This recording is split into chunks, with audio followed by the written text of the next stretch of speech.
called Mount Hermon. I talked about it last night, 9,000 feet and some change above sea level. Actually, up on the screens, I'd like to show you a picture of some of the ruins of Caesarea Philippi.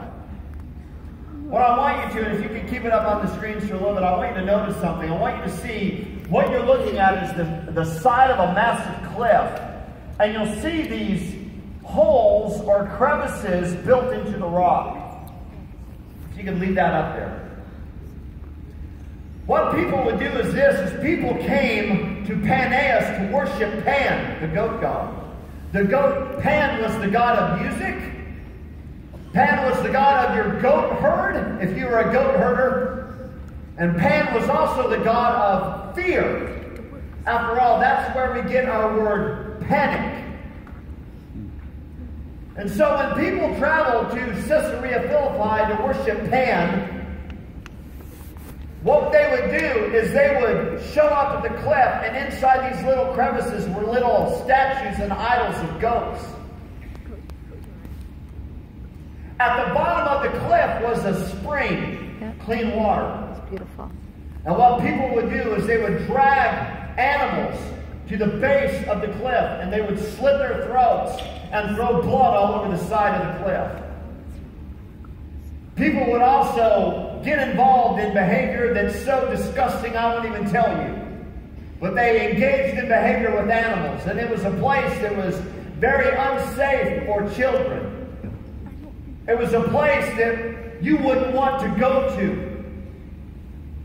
It was a place that literally would be painted red with blood. You could hear the screams of animals being killed. People would engage in sexual deviant behavior at the bottom of the cliff. That's how they worshiped Pan, the goat god. But at the top of this cliff was a concave. And if you stood on top of the rock, you would see that there was a big crack that went down the middle of the rock. And that crack was called the gate of hell.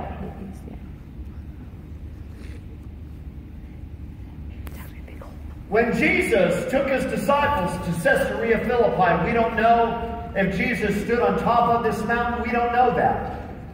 The gospel record's silent. What we do know is that everybody listening to Jesus would have known exactly what he was talking about when he said, "On this rock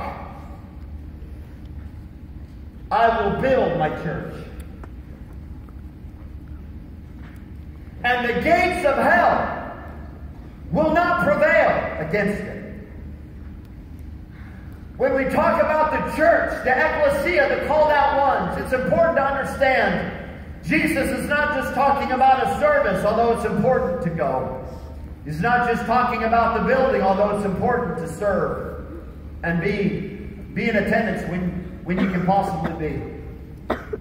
He's referring to the fact that the church is not called to use relevance as an excuse to compromise, but we are also not called to use holiness as an excuse to create a subculture to hide in.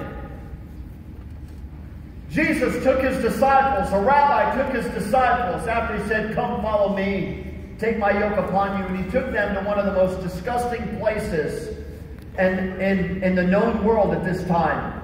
And he said, "In this dark hellhole, even places like this is where I want to build my church." I would suggest to you that there is no such thing as darkness. There is only absence of light. And I want to encourage you in your life, because some of you, God may very well call you to give your life as a missionary. If that's the case, you go find a dark place like Caesarea Philippi and you shine. For others, God may call you to get married and start a legacy in your family. You may be the first person in generations who never gets a divorce. You may be the first person in your family who goes to college for the glory of God. You may be the first person in your family who goes on a short-term missions trip. You may give $100 this year to Speed the Light to the glory of God.